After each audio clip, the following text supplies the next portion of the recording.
we're going to take some questions, and there were 2 roving mics. We'll take questions 3 at a time in the usual sort of formats.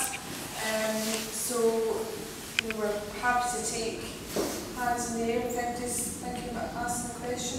Somebody want to kick off? I don't think I need a mic. Thank you very much for that. I thought Alistair Darling did a great job the other night on television when they got the slippery salmon, cooked them good and proper, and gutted them right down the middle.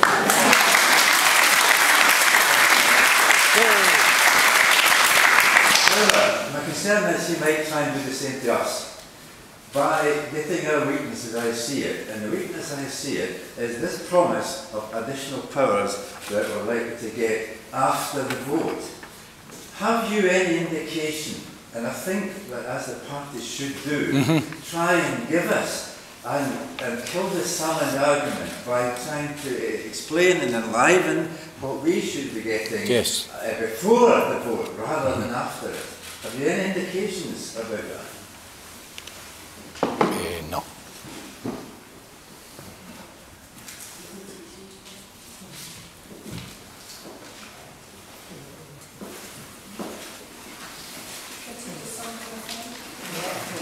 For what? I don't know. It's a question to the floor. Next question, please. Okay. Give the answer.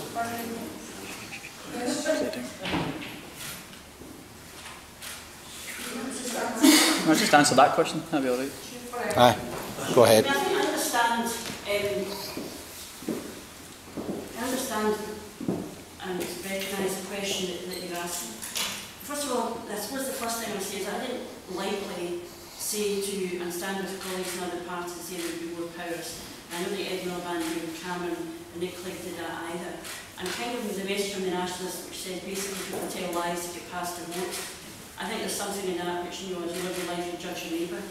And I made that pledge in a very serious way. I think people can have confidence, first of all, in our record. If you look at the history of the establishment of the Scottish Parliament, the Labour Party, yes, put the legislation through the Parliament, but they worked with other people to get those proposals, and they actually opened up political debate around that from far beyond political parties themselves. We have a record of delivering the Scottish Parliament itself. And then through the Crown proposals, again, bringing the parties together, developing further proposals and implementing the very significant powers already coming to the Parliament. So on that basis we have worked out how to work together to build a consensus and to put those powers in place. The second thing is I also don't think the test of the proposal is how many powers are coming to the Parliament. You know, some people say, oh well, the Tories are more radical than the Labour to this question. They're only more radical if your definition of radical is how many powers to bring to the Scottish Parliament. With that logic, Alex Salmond would be the most radical because he wants all powers to come to the Scottish Parliament. I don't think that's the test either. We have produced our own set of proposals, and as have the Lib Dems and as the Tories. And every single party has said they put a bill to the first Queen's Speaker election in 2015. That's an absolute commitment. And what I then see the process as being is building a consensus through that to get to an agreed position so that we can come together on the themes that are very strong and very evident in all of the proposals. All of them believe we need to have more fiscal accountability, so there will be more devolution of tax to Scotland. It cannot be acceptable any longer that you're in a position where you have a Scottish government, £30 billion travels across the border, and then you get to spend it on whatever you like without being accountable for raising any of that money. And I think that has led to a recklessness in some of the decisions that have been made. So that's a very big, you can argue a bit around the edges of how much you would do. Fundamentally, there has to be a question of fiscal accountability. I think that has to be balanced against what you do to secure the redistributive model of the United Kingdom. You know, why fiscal autonomy doesn't work is because simply saying you only spend Scotland what you need in Scotland. That breaks the union for me, and I think all of the three parties recognise that. The other area where there is agreement is around welfare. I think perhaps the experience of the bedroom tax, where people felt a decision was made theoretically that seemed like a good idea, but there was no connection to what was actually it then impacted in people, the effect it had on people. So the proposal here, proposal trying housing benefit and round welfare, which I think we can easily build a consensus on. And the third area, I think, is around the economy and how we create economic opportunity. We've spoken in some detail about how you secure opportunities for young people in work, and the reality is the local economy in Glasgow is very different from Aberdeen. So if you've got an employability programme that looks the exact same in Aberdeen and Glasgow, it really doesn't make sense to meet different needs. We believe that that should be devolved to local government. I think that's probably a third theme where all of the parties are agreed that this is not a contest in powers between Westminster and Holyrood. It's about where you put power best to actually achieve your goals. And one of the big and really disturbing things that we see in the SNP is the way in which power has been centralised into the Scottish Parliament, particularly to local government. It's been really it's been made very vulnerable, and the kinds of powers that you can see when local government gets a chance, like in Glasgow and the Commonwealth Games, we need to open up that process more. So what I would say to you is, what you argue is we guarantee that there will be more powers, that they will be tested through a process, will not just be about political parties trading with each other, but they will be focused on a number of basic themes, which I think is critically around fiscal accountability, flexibility in the economy, and recognising that particularly in terms of welfare, we need to understand how that's experienced in different parts of the country. But it's underpinned by a record across the parties of wanting to make devolution work.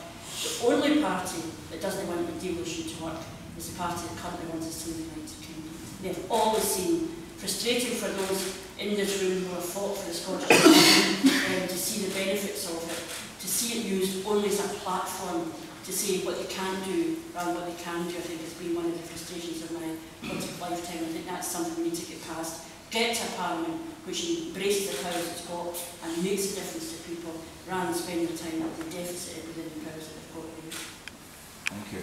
It's a question, it's an observation. I stay in Shettleston, I've lived there my whole life. I'm finding it increasingly really hard to try and, I do a lot of canvassing around Lamonts streets, and I find it increasingly really hard to convince people that staying in the union is a good idea, because Margaret Curran obviously is the person in the ward out there, and I find that a lot of people are really upset at the fact that Labour are backing the welfare cuts. And even though obviously there's a problem with people that are work shy, and I know that myself, I've got friends that I've got a connection with that lady there as well. She was mentioned in 1997, that was the first year I voted for Tony Blair, and my family have always been Labour voters. But a lot of people that I know that left school when I was 16, they haven't got a job in their life and they're not even bothered to get a job. And I know there's a problem, but try to convince people who were always Labour stalwarts to stick with Labour while they're siding with the Conservative plans and the welfare cuts. I'm finding it really hard for them.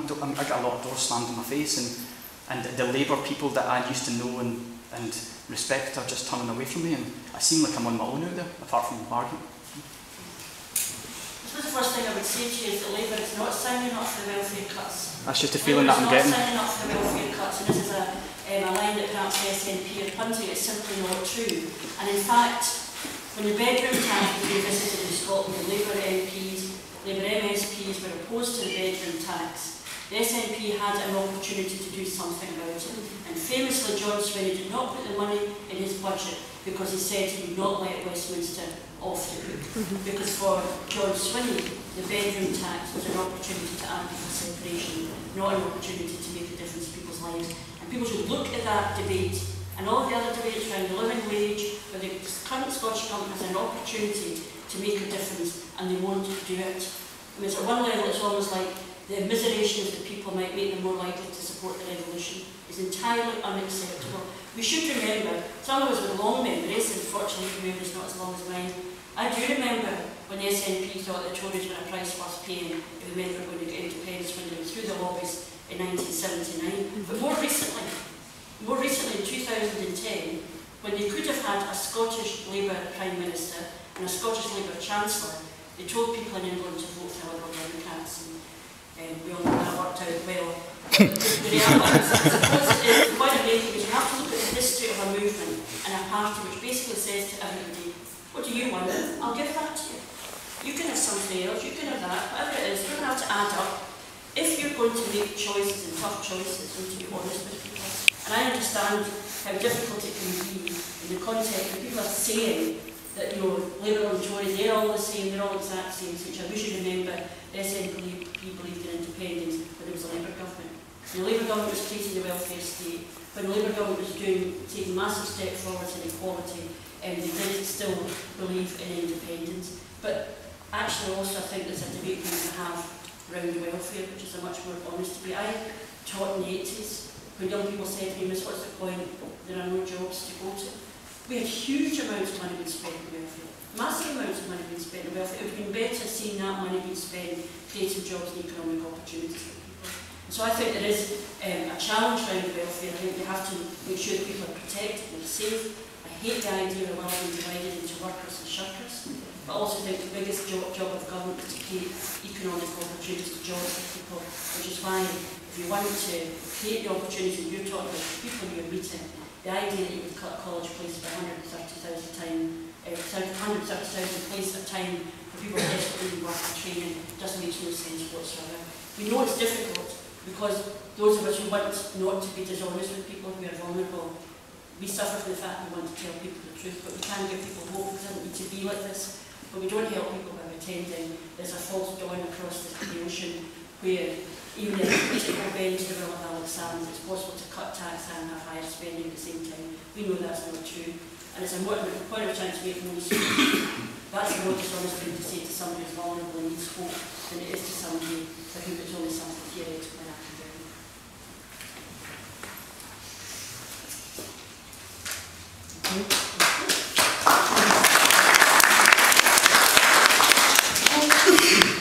Hi there. I'm just wondering if you give the SNP any credit for what they've done in Scotland for any positive impact in Scotland.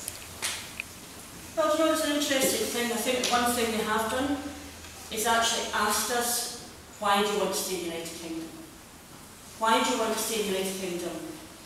The referendum for me has been an opportunity to embrace the arguments that people again, to actually engage in pretty fundamental basic politics, which is, do you really want to part of the United Kingdom? Let's not just presume it. Let's not just imagine it was something that happened and therefore we're stuck with it. Let's test the arguments. I give them credit for that. I absolutely give them credit for the fact they have been willing to do that. But the politics of saying to people, whatever you want, you can have, and you don't have to make choices between good things, is profoundly wrong. Alec Bell, we need to go further than Alec Bell, who was Alex Salmons' own advisor, who said when he was leaving, problems facing Scotland, or the problems facing Alex Salmons or anybody who would leave in Scotland were the same as the problems faced by David Cameron, Ed Miliband, Nick Clegg, and people right across Europe. And that is my frustration with the SNP. I know there are good people in the SNP and in the Yes campaign who want things that are better, who want a different kind of world. My argument back is to say, you don't do that by pretending there's a proper goal somewhere beyond the rainbow that makes things happen. All change has to be won, all change has to be argued for. You always have to build a consensus. You don't beat the Tories by not engaging with them. You don't beat any political opponent by not winning the argument with them. And I think that's my greatest frustration. But I do thank the SNP for the fact that we are getting the opportunity now to test, and I hope for a long, long time, to test the constitutional arrangements we find them in and make them real to people. So we end the politics of it's somebody else, none of that nice thing is my fault. No, actually, these people are friends and neighbours who feel the same things, worry about the same things for their children, the same concerns about their elderly parents as we have. And if it brings together a greater sense of what binds us rather than what separates us, then I think that will be something we can thank the SNP for.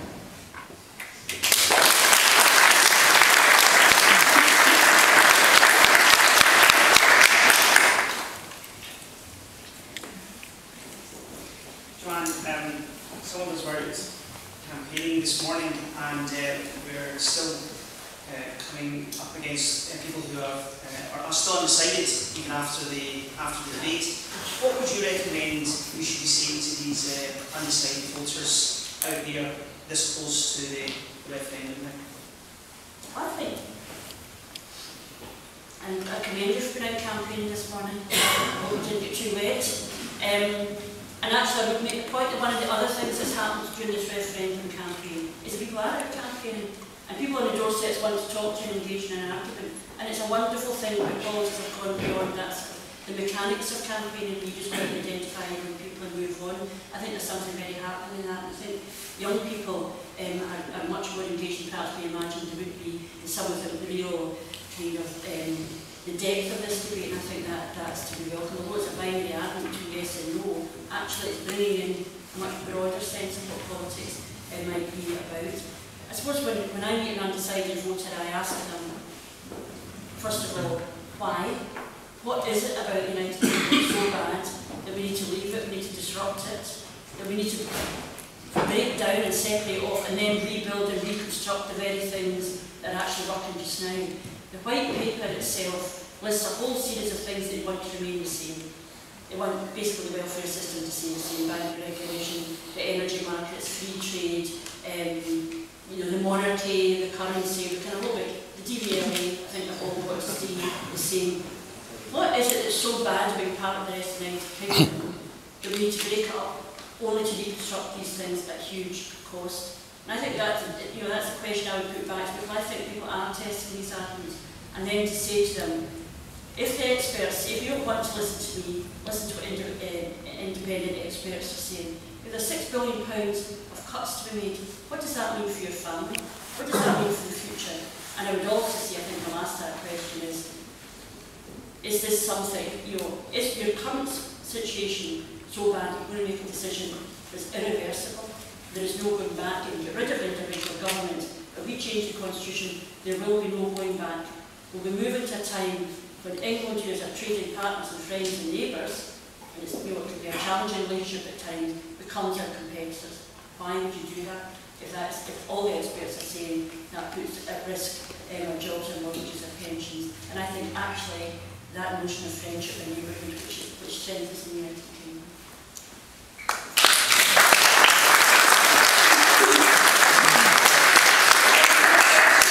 Thank you. Yes. Hi. John, what do you understand to be the latest thinking in terms of EU membership in the highly unlikely and hopefully not event that people in the country vote for yes? What do you believe is a likely scenario of events in that case with the European Union? Okay. Well, there is a bit of history here, of course, because the SNP started off by saying it was automatic, and they didn't say it by accident, and it was said in front of committees that it was automatically we be members of the EU. This wasn't a problem at all. In fact, there was advice to suggest that this was the case in terms of the debate. I think the First Minister famously said it then emerged after taking them to court. There was no such legal advice, and the white paper itself admits that it would be a matter for the other members to agree that Scotland should remain part of the EU. It's not automatic. There is a degree of certainty. I think most people would imagine that the European Union would probably want Scotland to become a member, but that's not really the point. It's how long that would take and what conditions would apply. And of course it would be a political decision by these members. So they're fully entitled to make that decision. It's not for us to determine other countries' national interest. So if it were not in their national interest to have Scotland staying with the opt-out that current British membership has, then I think we would have a problem. I think you can see, certainly at one of these meetings, somebody in construction trade was talking about implications of not having the different VAT levels that Britain has got for the rest of Europe, that would be a real challenge, I think, and I think that is where we've got to. And simply saying that is not true, we are oil rich, resource rich, and they would love to have us, is not enough, because there would be a process and there would be the conditions that would apply that I think would be particularly concerning. Also, it's an interesting argument about what's going to happen in European debate, full stop. Because of course, sometimes the nationalists will say, well, it's only way Scotland staying in the European Union if Britain or the rest of Britain voted to come out. And I think as Alistair Darling himself has said this, we never understood the importance of arguing for the United Kingdom before we were confronted with the possibility that it was going to end. And we have made real the arguments that we feel about why we want to stay in the United Kingdom. I profoundly believe that would also be the case in terms of Europe. And I think when you listen to business and the importance of trade, and yes, power feels very far away, and there are things that the European Union people don't like, but in that debate, people re-engaging with that argument about why a peaceful Europe, why a place where people can get union creates, I think will allow people again to endorse the European Union and the United Kingdom's membership of it. But I think in the short term, the debate around Europe is very much scattered with assertions which turn out not to be true, underpinned by advice that doesn't happen to exist, and a position that where the fundamental question is not so much about membership, but what the conditions would be. I think we've done a sense about that.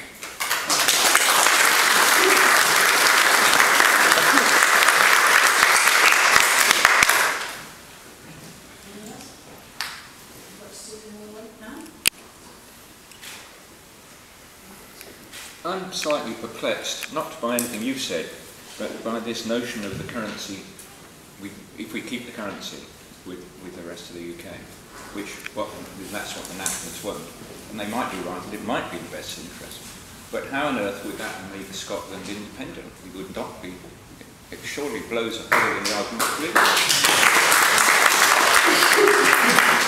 It rather feels like an argument that's ended up out of desperation, because Alexander's now saying, I'm not going to tell you what plan B is, because only one was best for Scotland, and I'm not going to settle for second best.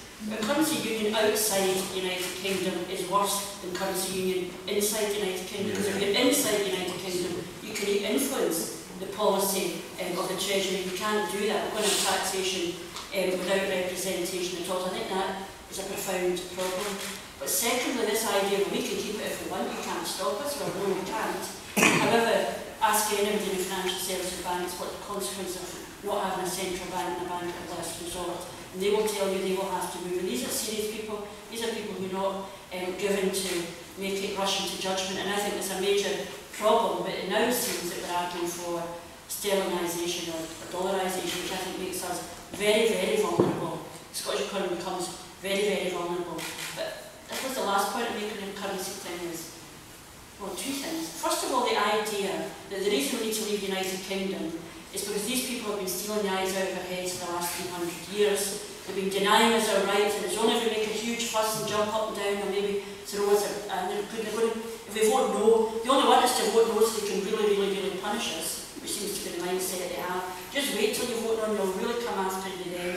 That these same people who've been doing all these things just for all of that time, as soon as we vote yes, they go, you know what? When you think yourself, you come in, we'll have a currency union with you, we'll not make any fuss if you want to borrow more, you want to spend more, that's okay, you do that, you do whatever you like, and we'll stand behind your banks in case they fail. It's not going to happen. It doesn't make any sense for the rest of the United Kingdom, and it's not in Alexander's gift to assert what the national interest of the rest of the United Kingdom is, but actually not in the interest of Scotland either to be in a vulnerable position where we have no influence and entirely at the mercy of the markets, or even inside the currency union, where we've been entirely at the mercy of our treasury and we've got no influence or control.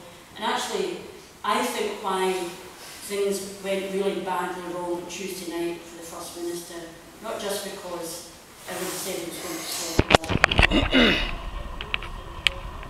but he answered a really serious point with a debating point.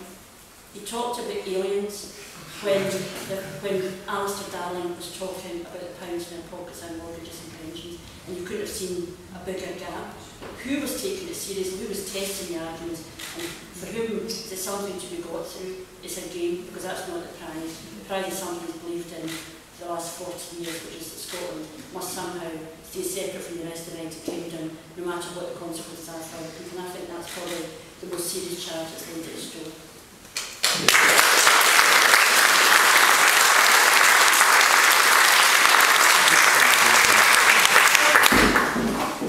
don't think I probably need the microphone. Okay. How do you see the debate going over the next 6 weeks? Because since Tuesday, almost desperate. Anything's been said, and if you're speaking to people, it's become very difficult to get a point across. I would say that the desperate stage. Do you see that continuing, or is it, do you think, got anything left up to say? Well, it's not the power of the state, and use it pretty brutally. So we know that the Parliament is now sitting, so we'll be having kinds of debates that allow them to make their case again. I think I would probably, almost at one level, you can understand if you believe in something all your life and it's falling apart, that's very difficult. And on the margins of that debate, we have led people to believe, I think, that there is a truth here, and somehow they're not going to listen to them. There are some very, very angry people out there, and I don't overstate it. There are some very angry people who are following it, particularly young been very aggressive. I worry for our young people, but also worry for these people who are expressing their politics in that way. And I think over the next 6 weeks, we need to be measured. I think we need to build in the way in which over time we've exposed the weakness in the current and the main arguments and explain why they matter to people. Because it isn't politicians fighting with each other, it is about, you know, Alexander might be able to live with the consequence of a lot of what might happen, but for an awful lot of families, the difference between where the families have a good future and a bad future. So I think we need to be very tempered in the way in which we take the debate forward, and we also have to remember there is a September the 19th, and we have to take a way of having this argument that gives people permission to be beaten, so that we will need to be very careful around. If we have said that if there is a yes vote, we'll accept it, and we will do what we can to make that work. I think the challenge to those who were opposed to no, they need to take no for an answer. Because we cannot spend the next 20 years being blamed for everything that was wrong because we didn't listen to anyone's vote. And that for me will be the thing that brings together. And we can say there's a new project here to really make devolution inside the United Kingdom. Let's put aside the constitutional argument, get more powers and build that consensus within into how we put those powers to look like. But let's not have this argument where it's a win or a lose all case. There's something about, for most people, I discovered at the minute speaking to people around the doors, they do care passionately about the families, and some have come to one conclusion and some have come to another, and those people I think will need to be brought together. So I guess my message is in the next 6 weeks, we need to be very mindful of how much people have invested in both sides for us and we're able to hear about it. But we are, after all, Scots having an argument amongst ourselves of what we want, and therefore after next September 18, we need to make sure we haven't done so much damage before September 18 that we can't end on doing those things that I talked about how we use the powers of law.